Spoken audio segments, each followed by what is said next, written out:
Good morning, ladies and gentlemen, sports fanatics. This is the Sports Insider on Single TV's channel 249 and 250.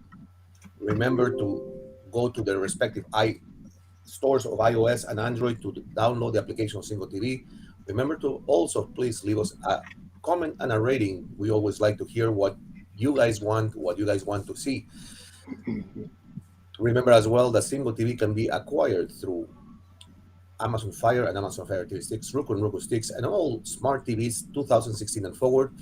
And we are on Google Chromecast as well. From what you can see in the screen, I have my partner in crime, and Mr. Brandon K will be here very soon as well. But we have a special guest today. We are going to analyze Canadian sport here on the Sports Insiders today, Mr. Candid Frank Stanishi. We are going to welcome to our show, sir. Thank you. I appreciate it. It's good to see you and Scott again. It's a Sunday, so if I'm a little laid back, I apologize. It's a Canadian thing.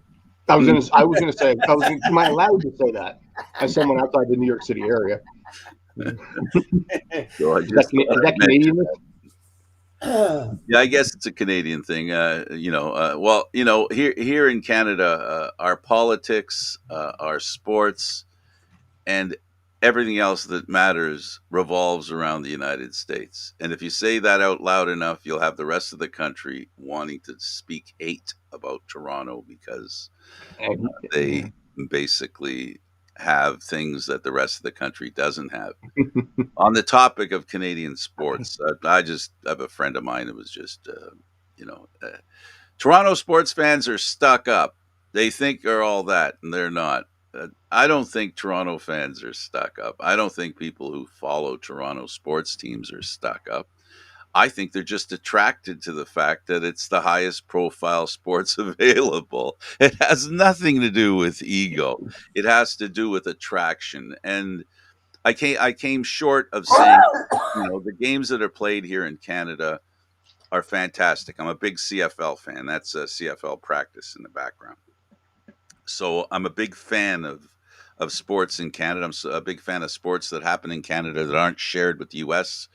But at the end of the day, the majority of fans they want to feel engaged with something, and engagement is helped by the fact that if you're playing against Miami, L.A., New York, you know, if you turn on a sports channel and watch sports news, they're not talking about the Saskatchewan Junior B football team on there.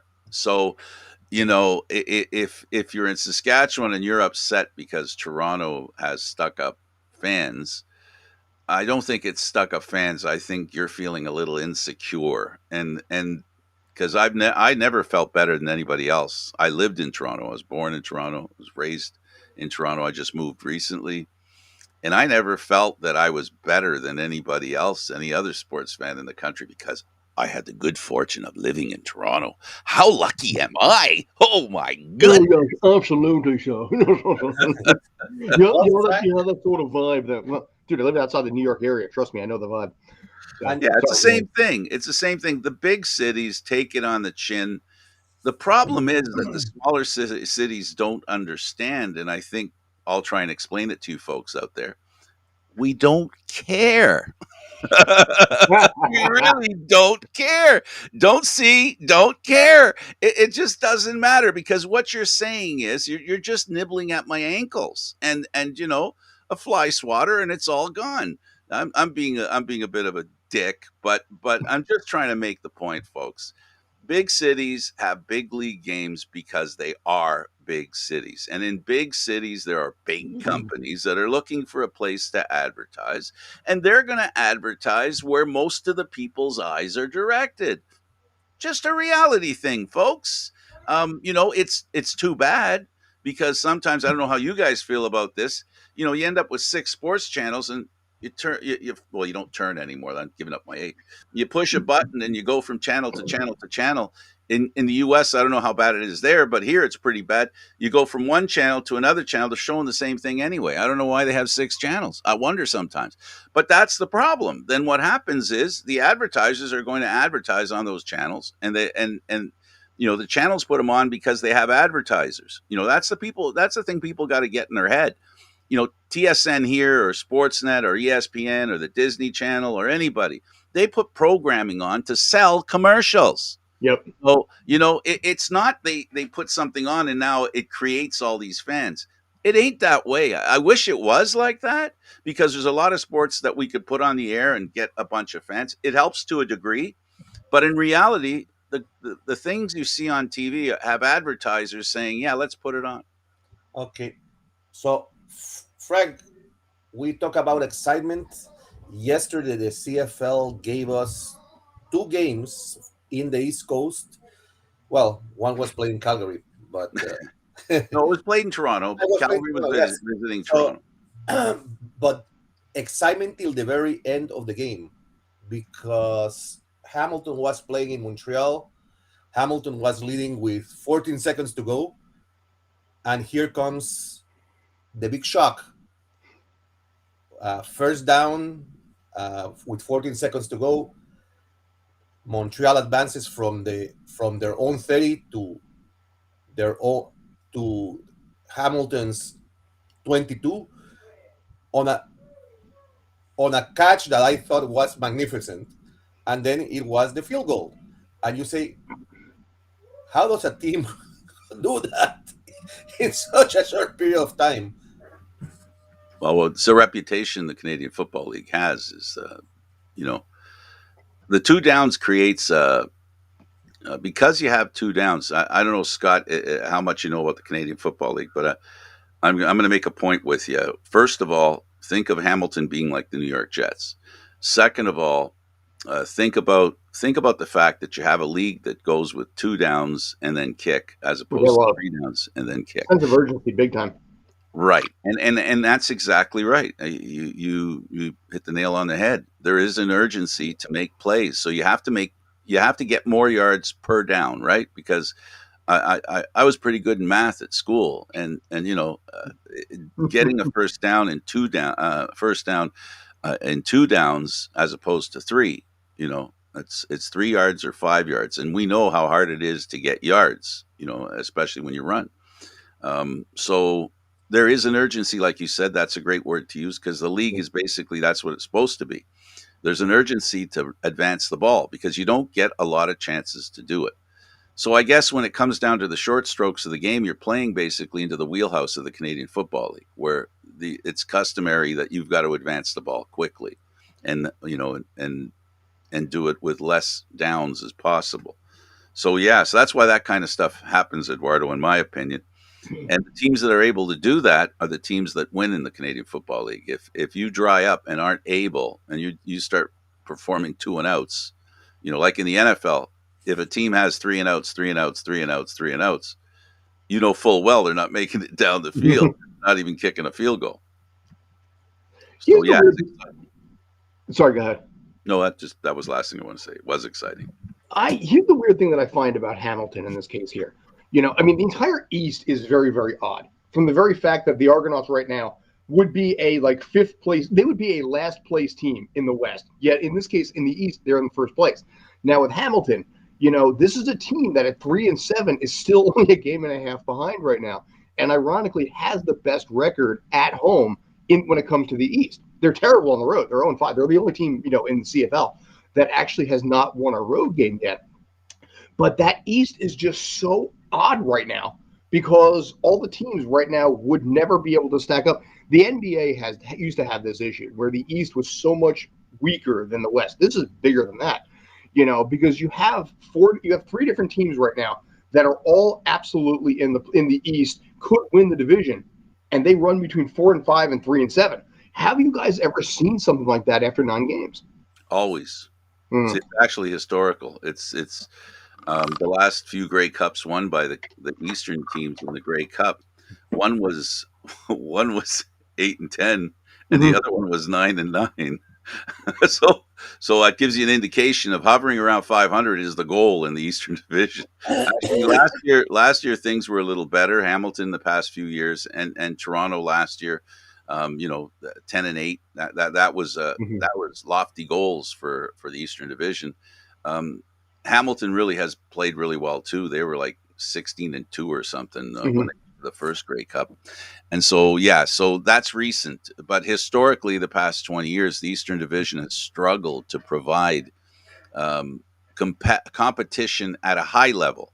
They've always offered competition, but not at a high level. And why is it? I think personally, as you probably know, following sports, necessity is the mother of invention. You know what I mean, Scott? You Mhm. have divisions in the NFL that don't do very well. And in some ways, there's no urgency to be, in a 11-7 team, right? There's no urgency to be that because in your division, if you finish with a 10-8 record, or just plus Mhm. two, let's say, in victories, you could probably win the division. So urgency is important. Then you have the other divisions where you have a lot of the major, like in the West in the NFL, you have a lot of teams that could win the Super Bowl, and the competition level's high. So that's I think it's you're a creature of your surroundings, right? So with the East, Rising tide and all that. Yeah. yeah, with the East, if you want to see the East get better, they have to build on what they've done the past couple of years because they Mhm. played well. The thing is here you have the wild card in the NFL. We have the crossover, which basically is another version of the wild card. So the West, if they have four of the best teams in the league, those four teams will play in the playoffs, and Mhm. only two will represent the East. So that's a motivation in itself. But you know when Saskatchewan right now won a game yesterday, for example, and that victory now puts a lot more pressure, starts reminding people that the crossover is a distinct possibility. So that's to me that's what's important in the Canadian Football League. It's less about um, you know how can the teams be the best. It's really in the East. It's how can you be good enough. So one of the things that is it's interesting, and talking about now playoffs, starting to look at the playoffs in the CFL, Frank, because uh, it's going to be interesting because Toronto lost the guy that they paid a lot of money for due to Mhm. injury.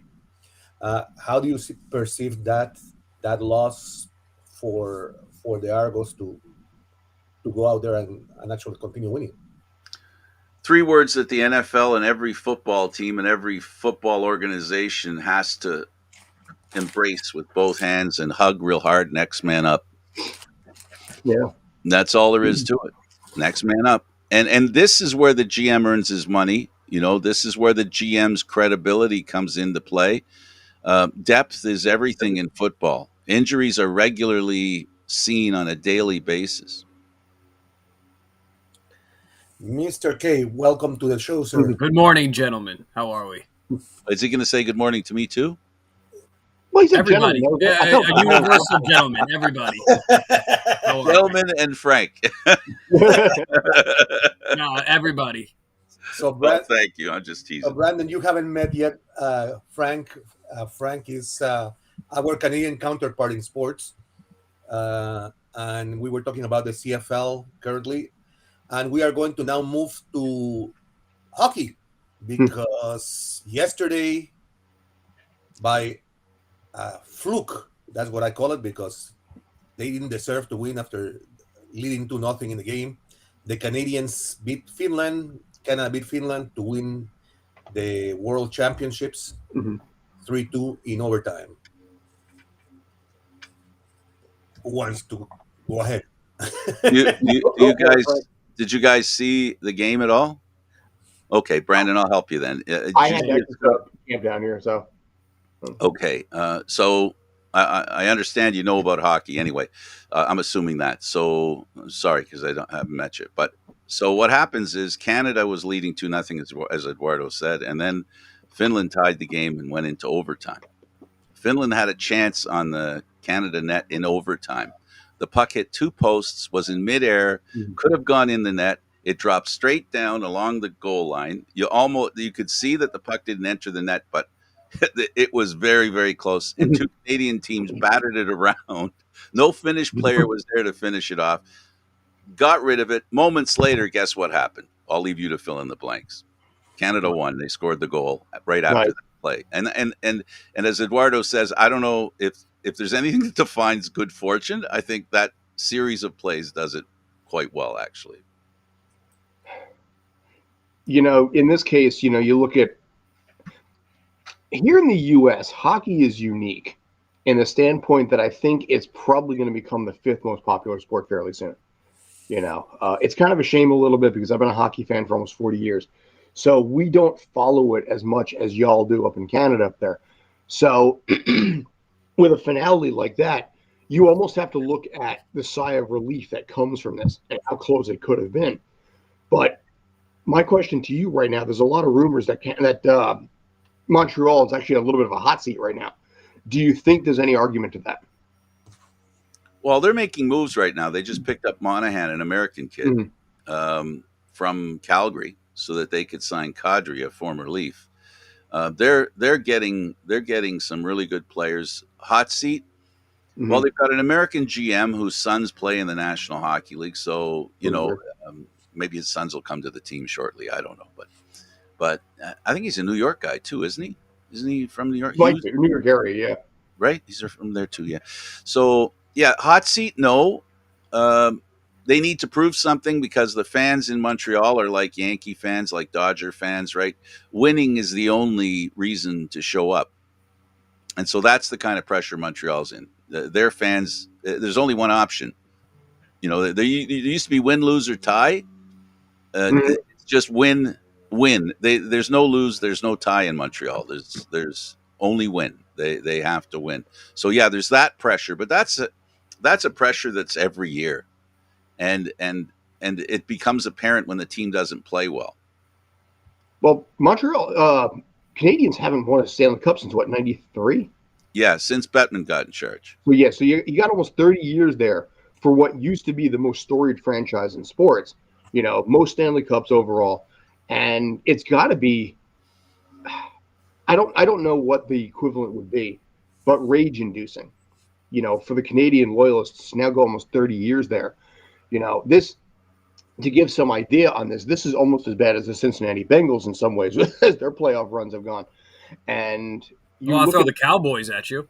They're even worse. Actually, it's a better analogy. Thank you, because the Cowboys are sort of to the NFL what the Canadians are to Canadian hockey. Well, it's in the name. It's in the nickname, for God's sakes. Yeah. Well, aren't the Cowboys America's team of shame? America's team, of shame. I mean, they're still living on a marketing idea from 65 years ago. They have a very, very cheerleaders. Financial boss. But there's a worse team in hockey than the Canadians have. And it's called the Toronto Maple Leafs. Stop picking on the Maple Leafs. They do well during the season. They do well during the season. The last time they won was when I was born.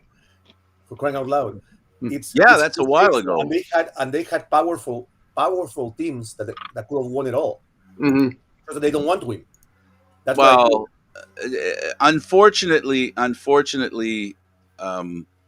the biggest problem with Toronto in this long run of history is they had an owner named Harold Ballard who was a criminal, who would never have been the owner of the team if he was the owner of the team 20 years later, or 25 years later.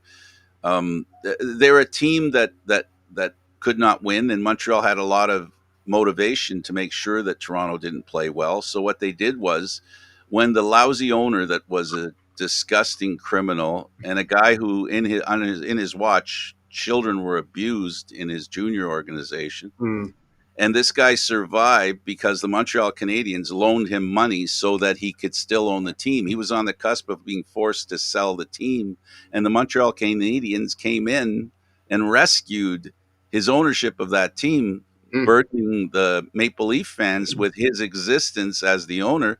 And this is the history of the Maple Leafs. So I don't blame the Leaf fans, but they're the ones who get punished. And when Eduardo says stuff like that, it's very hurtful to Leaf fans.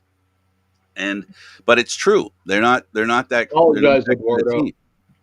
No, I'm just saying. I'm just, I grew up. I started as a Chicago Blackhawks fan because I liked the Indian head. I thought the jerseys were cool. So they were awesome. And then I spent a time being a Leaf fan, and then Ballard didn't go after a guy named Dave Keon, and he let him go to the New England Whalers with Gordie Howe. And that's when I said, enough's enough. I can't root for a team that has this guy as an owner. And then listen to him talk and the way he abused people and mistreated people and was verbally abusive to reporters. And this guy was Donald Trump before Donald Trump showed up. So, unfortunately, that's the history of the Toronto Maple Leafs. The league, when it comes to Canadian teams not winning, Scott, it has a lot to do with Bettman, has a lot to do with the cap, has a lot to do with Canadian hockey players. For a time, it's changed a smidge, but not much. They don't want to play in Canada. The reason they don't want to play in Canada because the pressure's too high. Why not go to Tampa where nobody cares until I get in the door? And then and get the bonus of the tax break that I won't get in Canada. And they all get paid in U.S. dollars, but Which means it's affected by where they play. Countries. Yep. Yeah.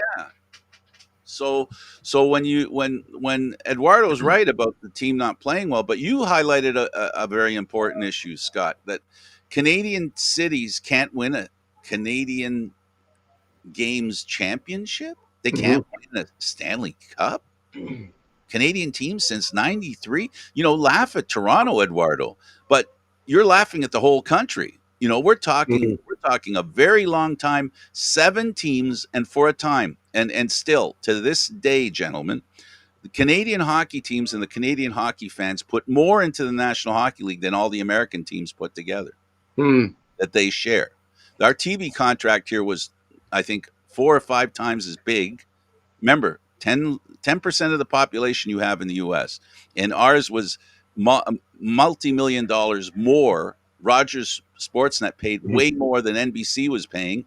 They're hoping, the National Hockey League's hoping that they'll pay a little more. But in the National Hockey League, what they do is it's not like, the sports that we're all aware of.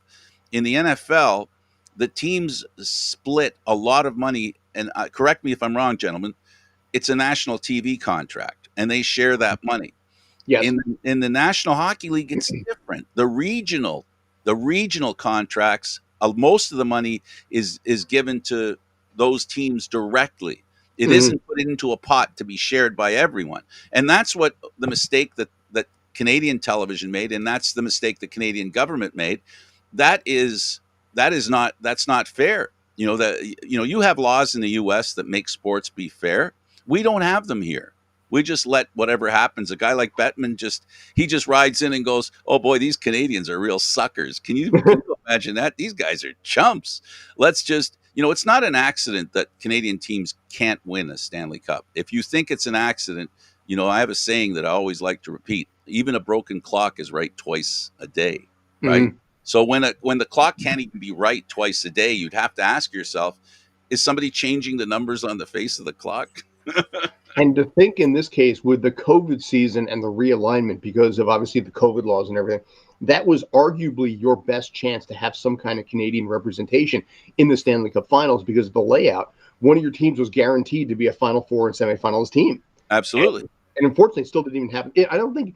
Here's the thing. I think in Canada, I'm not even sure if you concern yourself so much with Toronto or Montreal. I think you want just some degree of representation from your own country. You don't care if it's Vancouver. You don't care if it's like Edmonton. Well, they do kind of, because you're right. Many of us, I'm one that's on board with you. I agree with you, Scott, 100%. I feel that way. But there are a lot of Jets fans that will not root for the Giants. There are a lot of Yankees fans who won't root for the Red Sox. It's just fan loyalty can be very deep. It can run deep. Now, if you're someone that loves the game, you're right. If I'm a hockey fan that loves the game and I'm a Canadian, I'm more than happy if it's Montreal, and I get people giving me heck all the time because I say that every playoff. You'll see. I'll post. I hope this Canadian wins. These Canadian teams get through to the final. I hope this team that's left wins. Oh well, another Canadian team didn't win the Stanley Cup again. That's the story. So I'm on board with what you're saying, but there are, as you can imagine, people that are like Yankee fans, like Mets fans, like like everybody else. Well, I don't know. Is LA that divided? I mean, they didn't have a team for a while. The Rams weren't there for a while, so I don't know how that. LA's a little more chill. For basketball, I think. Yeah. The divide and vitriol between Lakers and Clippers fans is whoo. Yeah. I mean, it's not like it's like violent or anything, but it's just so like harshly like, nah, like you can't. It's tough to be a Clippers fan in LA. Same with Islanders fans and Ranger fans. I think I've heard like Islander fans are real diehard Islander fans. No, they are. Out of well, anyway, you guys are the Americans. I'm just I was just curious because New Jersey is a team that did really well, and they loved New York, but they loved beating New York, and it's the same thing that we talked about at the top. I think if the Devils were a better team, it would be more important. But the team has been trash. I know. It's really hard to do commercials for that team at this point. Knowing how bad they are at this point. So guys, yeah.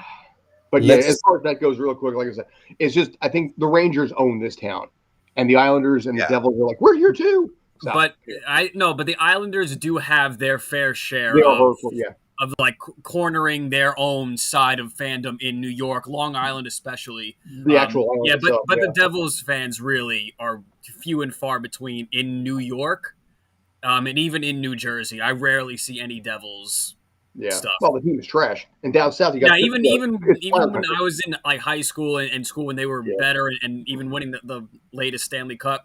Not much. Maybe I remember one or two like actual standout Devils fans in school. Yeah. Everybody else was Rangers though. Yeah. Brandon, you weren't here for the beginning of the program, and the question was about we talked about Toronto sports teams, right? And the points the same for what works against New Jersey. We all want to see the best of the best and the biggest of the biggest. So when you're the Blue Jay fan, the greatest series to come every year, it's always the Yankees. Mm-hmm. It's always the Yankees. And there's multiple reasons for that. The Red Sox too. So sports fans love the big cities. If you're a Canadian, you want to beat the ass out of those American teams, the big American teams. And that's the luxury of living in Toronto, because you can actually root for a team that's playing against the big city, the big cities in North America, which are also the big cities in the world, right? And it's cachet, right? It's just simply cachet, and New Jersey doesn't have a cachet. No, we don't. So, guys, we have to move on from hockey, and this is what we waited for Brandon for. Okay, because we are going to start with the Yankee bashing after yesterday's wonderful loss, and I already prepped him, Brandon, on wonderful your reaction to the press conference that Mr. Aaron Boone gave prior to and after the game. I just want to know, is his wrist okay? Can we just check on the wrist? Forget the team. Can we just make sure Aaron's wrist is okay? First off, it didn't even line up to what he was saying. Like, I didn't even think what he was saying was worthy of a. Like, it's right here. Like, what is that? You think it was pre-planned? I don't know if it was pre-planned or it was just so authentically Aaron Boone that you know what I mean? Like, but losing 14, 15 out of your last 17. Yeah, I think you have 5 wins since All-Star break. Yeah. And I said this is what happens when you put all your eggs into Aaron Judge offensively, and for the most part Garrett Cole, pitching wise. And let me give you a football analogy. If you have a terrible quarterback, your defense could still be great, and you ain't winning anything. So Aaron Judge can hit 100 home runs this season. Garrett Cole can pitch, have 350 strikeouts. and I could see them still losing in the first round. Mhm. You know, like this team has so many flaws, and I get the injuries. You know, with Stanton's out, Carpenter's been out. I get it, but you have been so reliant on basically three arms, two of Aaron Judge and the one pitching arm of Garrett Mhm. Cole. And that's not really going to sustain a whole season. Like that can get you to All-Star break, right? And now we see that teams make moves. We're really getting to the nitty-gritty time of the season. Behinds get tight. Stomachs get clenched up, and we see which teams really now are starting to get into postseason time with a full head of steam. And some teams aren't. And like I said, the division lead is now down to 7 games. 8, I think, yeah. Or 8, right? I think they might have won. I mean, is this a 2007 Mets situation happening where an Oh all-time boy. collapse could become? I am not counting it out. Egads. As a Blue Jay, as a person who follows the Blue Jays, because I'm Toronto fan, whatever. The Yankees are a team that defines the word because of where they play and their contract structure. Our arrogance, they're the definition of arrogance from the outside. Mhm. That's what I'm trying to say. But what happens is, when you start reading your press clippings and when you start hearing people talk about how invincible you are, that could become an Achilles heel, in my opinion. Mhm. And I think they might be suffering from a little bit of that. And the motivation of the teams to play them. You got to know when you're playing the Yankees, I talked about how the Blue Jays love playing New York.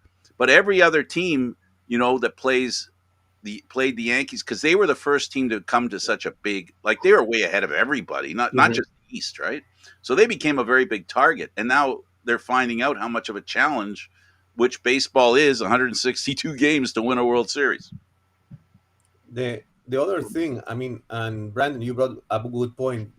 They focus on 3 arms, but the one arm that they should have focused on at the beginning of the season was Garrett Cole's. I mean, you let him go 8 and 9 innings in some cases when that's not the game of baseball any longer. I mean, and now he's suffering. He's 1-5 in his last 6. I mean, it's ridiculous. I mean, you are destroying a guy, destroying his career. I mean, not even how can I say? Not even the worst Astro would do that to that arm. And keep in mind, this is only the 3rd year of a 9-year deal. Yeah. So they have 6 more years of paying Garrett Cole $30-some million. So you look at that. You look at what they have to pay to Giancarlo Stanton. They got Donaldson for another year now. This was one of the predictions that I managed to get right. Is I said see this team come July or August, and you look at this team right now offensively. And I mentioned this before the show. This team right now is the 5th in the month of August in runs scored. The only teams that they are better than right now is Detroit and Miami. So for that payroll and what the fact that this is that much of a factor is a concern into September and October, because suddenly nobody's afraid of this team anymore. I used to say that the Blue Jays were the worst team to play for when you were a pitcher because they used to blow everybody. I mean, and this, Brandon, because you had Mr. Stroman in the Mets organization for a little while. And so he was abused by the Jays. 200 plus innings for a young guy is not what you should do to a young arm. But now you are seeing it here with the Yankees that they are destroying players because the key thing is getting enough of a lead to try to make it to the playoffs. I think another thing that needs to be mentioned is the fact that Aroldis Chapman has fallen off a cliff to such a degree they haven't had a chance to rearrange the bullpen and in time for this, because Chapman is what, a 6th inning, 7th inning guy if they throw him in there. barely, he's not hitting what he used to be at all. He's a shell of himself. And then the rest of the bullpen is not great at all. So you're running these pitchers into the ground because you've immediately lost Chapman. The rest of the bullpen can't do anything. And then you're still focusing on if Aaron Judge can hit 3 home runs a game. The 3-run homer. Yep. Baltimore's theory for winning games. If you don't get those 3-run homers, and that's what you rely on. The Yankees, for me, the word here, we had a problem with the manager. They fired the manager. I don't know whether it's a good idea or not, but they did. And you get that little extra bump because of a new manager, and then reality kicks in. In your case, do you see that Judge is going to sorry, not Judge, that Boone is going to finish off the season in New York, or do you see? Because I think being the manager, the biggest thing a manager offers is management, and if arms start falling off people's shoulders, that's on the manager, I think, unless you want to blame the doctors. I think he'll finish the season. Now, what happens after that is entirely dependent on where they go. I think in this case, he needs to get to the World Series to save that job. Yeah, and that's isn't that what we talked about at the beginning? There are certain cities that they expect to win, and that payroll says we're going to win. It's not enough to say, "See, we're trying to win." No, we're going to win. And that's a heck of a lot of pressure, guys. Oh my goodness, that's a lot. Good. No, I was going to say, I think it might be late in the season to fire a guy in this situation. Like, look, yes, they are struggling, but as today, they still have one of the 3 or 4 best records in baseball. They have an 8 or 7 game lead in the division. Like, there is still time to turn it around. So I think the overall to Aaron, first off, this is 5 years in now. Yeah. I think if it would have happened earlier in his tenure, firing him mid-season, I still don't think that's necessarily the Yankee way. As Scott said, like he'll finish the season, but you have to at least get to the World Series to even have a chance to save your job, because you don't have to look very far in your own city to see what an actual manager is doing. Yeah, and I think that really. Who do you mean by any chance? Yeah, I don't know. Maybe they're in Queens. Maybe they're blue he's and never orange. met him. Yeah, the name slipped my mind. Yeah. Right. Yeah. I am going to take the subway and go down to Queens now. Yes, if you have because I need to bash on a Philly pitcher that hasn't learned his lesson yet. He's 0-18 in New York in his career, and that's Zach Wheeler. I mean, this guy cannot win. No matter with what team he comes into New York, he always loses. Wow. His wallet won, though. But the Mets are, I mean, Stevie's team is doing very well. And, I mean, aside from the loss yesterday in the doubleheader, they won the first, they lost the second, but, it's expected. I mean, players have fatigue, and I understand that, but Brandon. They've had 8 doubleheaders this season, swept 4 of them, and split the other 4. Okay. So they're taking care of business in the doubleheaders, and won the first game in Philly too. So. Yeah. So, how do you think the Mets have to align now to get to what the goal is? I still think you just steady the ship. You keep it the same course. You have Carrasco and Walker should be coming back within the next week or so. You have a September schedule that is extremely favorable. You have we'll finish out this series with Philly. We have a couple more games against Philly and Atlanta, and then the 2 against the Yankees Monday and Tuesday. Maybe the Brewers in a few weeks might be somewhat tough depending on where they stand at that point. But other than that, the Mets have a very, very light September. I think with Guillorme and Escobar are still on the injured list. They should be coming back soon. Again, I wouldn't rush them. They have depth. They've had, obviously, the pitching to sustain them up to this point. I think you just another maybe 2-3 weeks of getting these guys back into the lineup, getting your injured players back. And I think you barrel through September into that first week of August, and you hit the postseason running. I think the Mets are in a very favorable position, even with these injuries aside. What about how do they feel about Atlanta? How do you feel about Atlanta? I Don't sleep on Atlanta. I'm not. Yeah. I'm not even. They I'm not even turned it sleeping on around well Philly. now. I'm not even sleeping on Philly, but like they've taken care of business all year in multiple ways. And they in the first game they were winning going into the ninth inning. The Mets are 69-0 when leading in the ninth inning.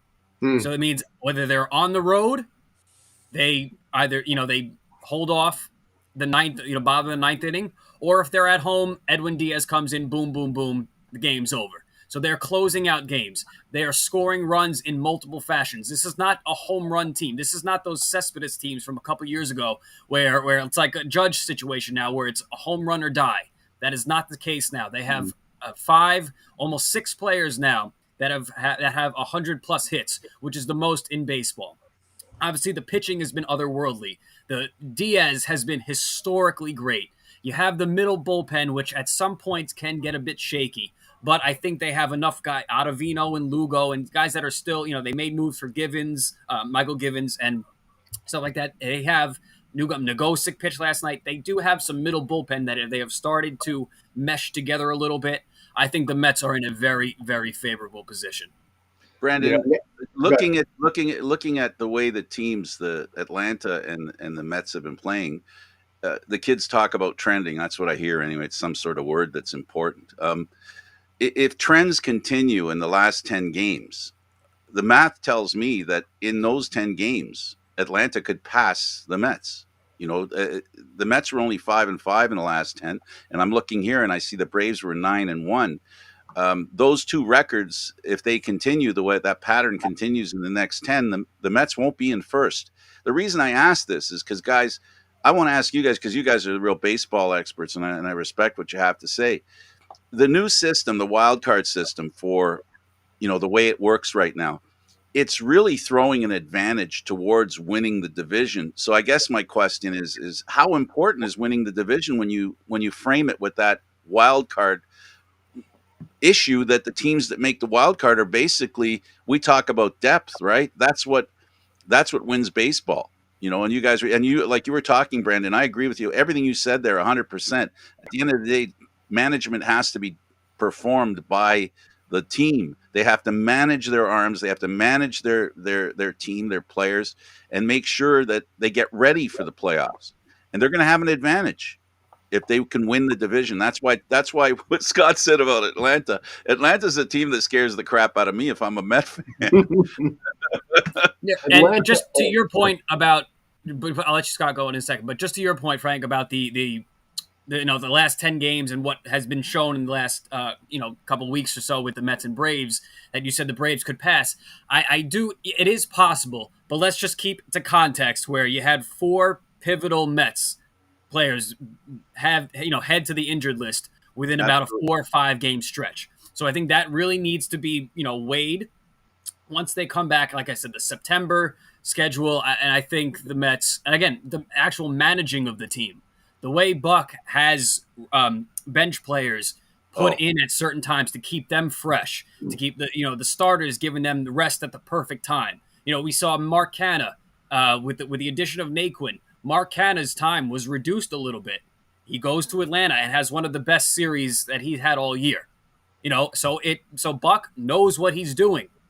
Absolutely. And I've been saying don't F with Buck. We could use our imaginations, and he's really managing this team. And like I was saying before with the Aaron Boone part, that it really shines a light. Like, look what he's doing in the across town. 15 miles away, 10 miles away. Is there a Brandon, Scott, and Eduardo? Is there a sport, a league, more than baseball that respects management? Management experience, whether it's a coach in other sports, a manager in baseball. I mean, Showalter has been a winner everywhere. He has been a winner everywhere, and one of my favorite guys was Tommy Lasorda. Baseball's fantastic. It doesn't matter how old a manager gets; they'll carry him. They'll carry him out to carry the card out to the to home plate. And Showalter, he scares me too. If you're a Yankee fan, you got to be afraid of the fact that that guy is a manager in New York, and they And know don't, how and Showalter don't can. forget, sorry, I was going to say, don't forget, Buck Showalter was an analyst on the Yes Network for the Yankees last year. So they It was had sitting right in front of them. it was right in front of their face, you know. But I think when it comes to this, you're seeing what's the dichotomy of what these two teams are. You know, the Mets are a little bit more of a blue collar kind of a grit, while the Yankees have I think somebody said it before, the prestige factor. You know, we are the Yankees, we are the alpha of baseball and of sports. Yeah. And people love to watch the alpha get dropped. And that's what you're seeing here. I would consider, based on the question you asked, I would almost consider, boy, this is close, but I would almost consider the head coach of an NFL team to be more important than a manager of a baseball team, only because of the fact that there's 11 players in this case here, and every single one of them is moving on every single play that a lot of times either comes from them or the offensive defensive coordinator, where they're actually running everything all the way through. You know, I mean, when you have a pitcher on the mound, it's the pitcher and the catcher. They make the determination based on the situation, you know, but you could have, you know, an outfielder who doesn't do squat for 3 innings, you know, might have to move around a little bit and be ready, but they don't have the intricacies of every single pitch to have to do something. So I would almost consider, and correct, and if you disagree, please tell me, but I would almost consider the fact that an NFL coach is more important than an MLB manager. It's a dichotomy in NFL football because, as you guys know, And CFL. we're all aware the head coaches in NFL, the playoffs recently weren't that old, Yeah, right? it makes them old. So it's a little different, but that I think has more to do with football and it changing. My single pushback to that is the sense that it is those two. I would say manager and head coach are 1A to 1B. The reason why I would give an MLB manager the nod over the NFL head coach is because during half the game, you can't look at another coach and be like, all right, you coach now. You can do that in the NFL. You can have a head coach, throw your offense or defense out there, and have the coordinator run the entire show. Fair. You can't do that in the MLB. So I think just from that sense, I think, and the way both games are so chess-like within strategies and the games within the game, I just have to give a little bit of the edge to an MLB manager, just in that sense, because you can't hand off half the responsibilities or a good portion of responsibilities to another coach or another manager. You know, even, yes, the pitching coach comes out there and, you know, he talks, you know, but at the end of the day, it's still on an MLB manager. We've seen coordinators and head coaches have a divide in which coordinators can make a decision versus the head coach and vice versa. So I do, just for that sense, have to give the nod to an MLB manager. And I How want to about this? bring, And how about this for MLB managers? Is that they're managing every day almost. Yeah, That's true too. 6 months of their lives every day. Yeah. Fair point. Okay. the other guys that we have to think of, guys, and it's not to bring the game of soccer, but in soccer there is a lot the technical director or the manager of the team has a lot in his plate because he is the guy that designs the strategy altogether and has to run the team through strategy and see how he switches the players depending on what they are doing on the field, and it's continuous. And it's 11 guys that, I'm sorry, but it's very difficult. I mean, and especially when you at the start level, when you have to coach up Manchester United or Everton or something like, teams that count, especially. And that's what we were talking the other day in the soccer show that we do here on Spanglish, is that there is a level of skill necessary. Bayern Munich hasn't been so successful just because of its players. It has been successful because of the coaching that they have and the training that they get. We're talking about coaches, managers, and the people that, basically direct the players, the athletes, right? I think we've arrived at a conclusion that they're all important. Yeah. you know, uh, uh, to manage a sports team today. The thing is, the reason why I was referring to Major League Baseball every day is because athletes are getting more involved outside of the game than they were in the past, right? And that's part of the managing process that we have to see, and that's what's important as well. It's now even more important. We see stuff happen. I mean, I don't have to mention specifics. There's stuff going on that 25, 30 years ago, managers didn't worry about what a guy was doing with his masseuse, 25, 30 years ago. Now, all of a sudden, it's front of mind, right? And they even feel that they should comment on it and represent the player, So being a manager, being a coach, guys, they're all really important. And I was only referring to the management side as far as being a manager. Being a manager in baseball, you got to be a manager every gall darn day, and you got to deal with reporters every gall darn day. And a guy gets injured for a week, you got to talk about it every gall darn day. With football and all these other sports, especially soccer and football, it's a once a week thing. Hockey's a little similar like baseball. So is basketball because of the constant, and an inability to get away from the reporters and the fans. You can close practices in football, And we were talking about Buck Showalter, and it's incredible because you have in Buck you have a manager that has been around the league in both leagues, so he has that desire and knowledge that he has brought to the Mets. It's beyond real. Mhm. And yes, the game in National League has changed with the removal of with the inclusion of the designated hitter, but it's incredible how I always said that the National League game was a better game than they had in the American League always because of that strategy that you could do for player swap in the middle of an inning, and it was that was what gave the dynamic of the National League what it was, and you saw coaches like Lasorda, that switched players in and out whenever they wanted. It never ended up with the same team at the end of the game. Well, I think a lot of them also work a lot more back then on instinct. Now it's so much more about analytics. If you ask Buck Showalter, or maybe not Buck's old school, but if you ask one of the newer managers, and I'll say in this case Aaron Boone, Kevin Cash, etc., you ask them about specifically, we'll say Frankie Montas in the sixth inning against left-handers, on an 0-2 count, they can tell you that number because it's so analytical, if you will, that there's so much more to memorize. Back in, you talked about, 30 years ago, nobody cared about the masseuse and everything like that. That's because information was not as in forefront and in our face as it is now. If you look at something like Fangraphs or any of those sites, the amount of information you can pull. If I wanted to sit there and look at Noah Syndergaard's stats on a 1-2 count in the fourth inning against, on the road in a dome, I can find it. It's that nuanced, and these guys have to know that stuff now to keep up. And if you're not willing to know it, like the Jays, you fire a manager, bring another guy in that's willing to do it.